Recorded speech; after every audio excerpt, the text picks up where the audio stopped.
会找到你的。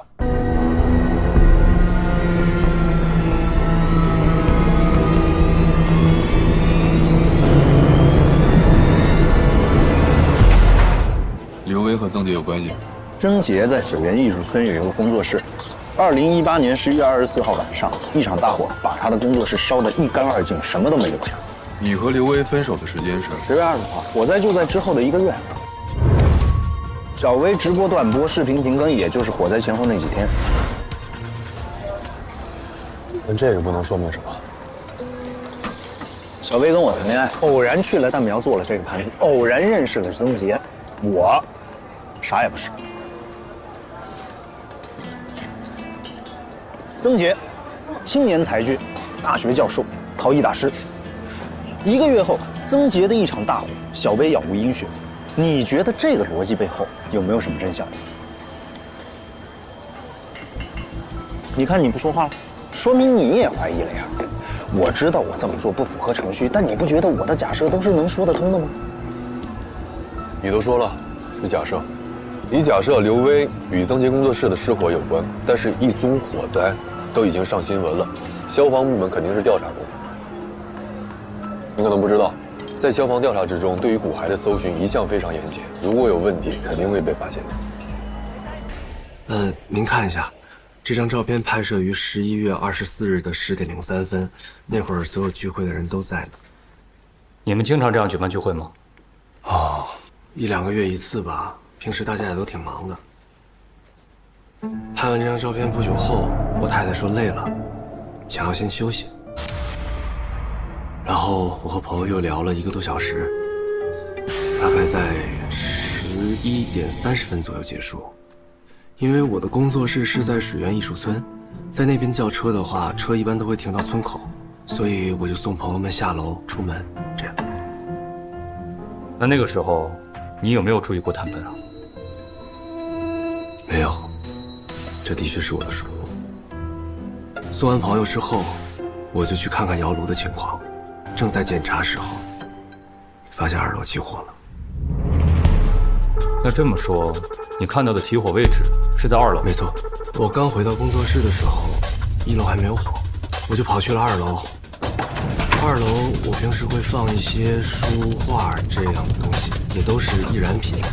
我上去的时候，火已经没法扑了，我就直接又冲到了3楼。3楼的门是锁着的，我只能用力的拿脚踹，最后把门给踹开了，发现我太太并不在里边，这我才放心的去逃生。幸好我存了一些救生用品，于是我就裹上了防火毯，戴上了面罩，才跑了出去。不然，恐怕连我也跑不出去了。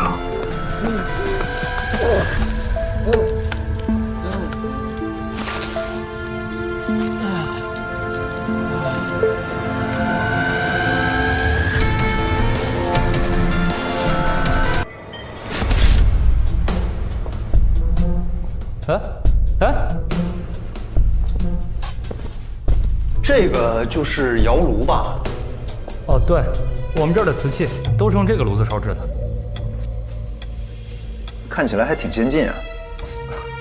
电脑控温，算是目前最先进的了。哦。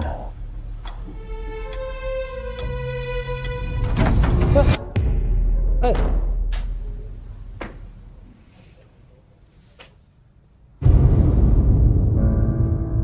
是不是把陶瓷直接放进去就行了？烧瓷的关键就是烧，火候把控是最重要的。曾老师对作品非常上心，每次都会亲自守着，监控温度，整夜的不休息。整夜这么久啊？所以老师常说，每一件作品都来之不易。这个炉子能烧到几百度啊？曾老师做的都是高温瓷器，要达到1200度以上。1200度？强弩灰飞烟灭呀！窑炉使用明火，但都在炉子内部，外面用隔火石棉材料封闭起来，只留下几个测温用的窥火口，整体是很安全的。哎，听说你们这儿之前失过火啊？那跟窑炉没关系，是2楼取暖的炭盆把沙发点。那窑炉没烧坏吧？毕竟这玩意儿能烧到1200多度呢。老师是个完美主义者，窑炉这么重要的东西，他怎么可能容得了瑕疵呢？据说曾老师忍受不了宗严啊。老师一向追求完美，曾老师的作品是不是都要求完美？老师常说的是趋于完美。趋于。对。我们能得到的只有趋于完美，完美是一种追求。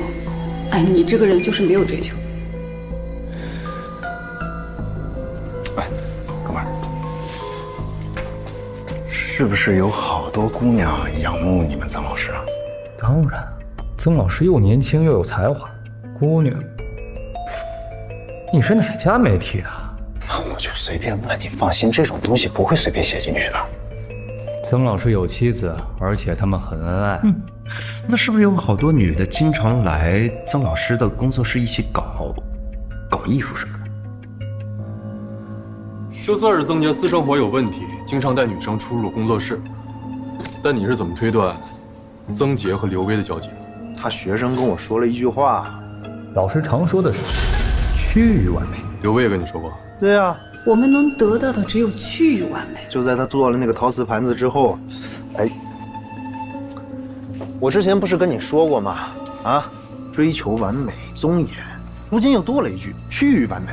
这就是一句普通的话，谁都说得出来。这是一句普通的话，但你仔细想想，你真的能说得出口吗？这不是证据。我从来没说是证据，只是推理。哎，好，给我来2瓶啤酒啊！我今儿没开车。咱们再说说火灾，我问过你，炭盆，这么不小心啊？老师其实一向很注意用户安全的。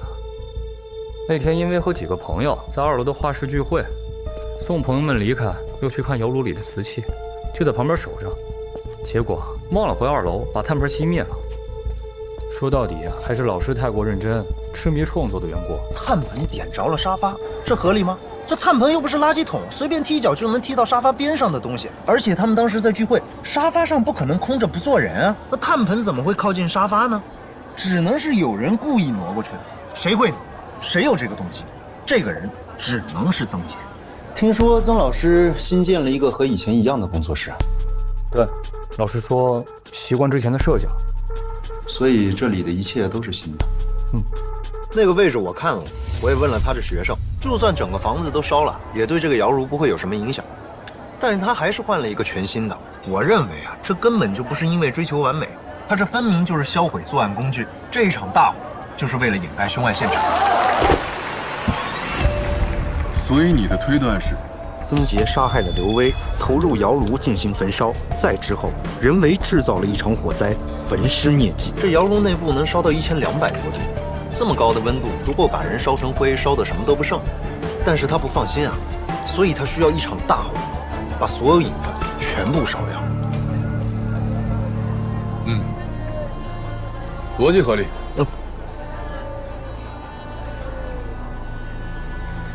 我问了他是学生，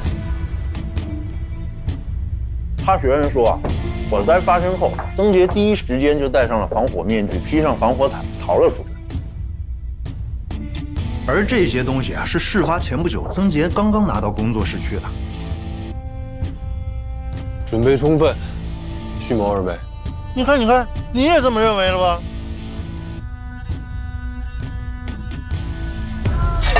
但是大灰灰，你觉不觉得这一切都可能是巧合？你信啊？炭炉距离沙发很近，但并不是完全贴着。因为当时有炭盆，所以2楼开了窗子。人们走了之后，风把毯子吹起，撩到了炭盆上。更换窑炉是因为窑炉的外部被高温辐射到了，会导致内部温控的不精确。曾杰是对艺术创作要求很高的人，所以他必须更换一个更稳定的设备。火灾前的1个月，曾杰被学校安排参加消防培训，还被叫上台与消防员一起进行示范。培训之后，消防局发了逃生的装备，他带回了工作室。如果按照你的推理的话，那岂不是消防局要和他一起演戏？你确定？是的，最重要的是，你知道曾杰工作室烧毁的那些艺术品值多少钱吗？几百万。里边有获奖的作品，还有一些待交付的瓷器。如果真的是蓄谋作案的话，他干嘛不把这些提前运走？你的分析的确挺有说服力的，网络上有非常详细的报道，我是逐字逐句看过的。如果有问题，绝对会发现。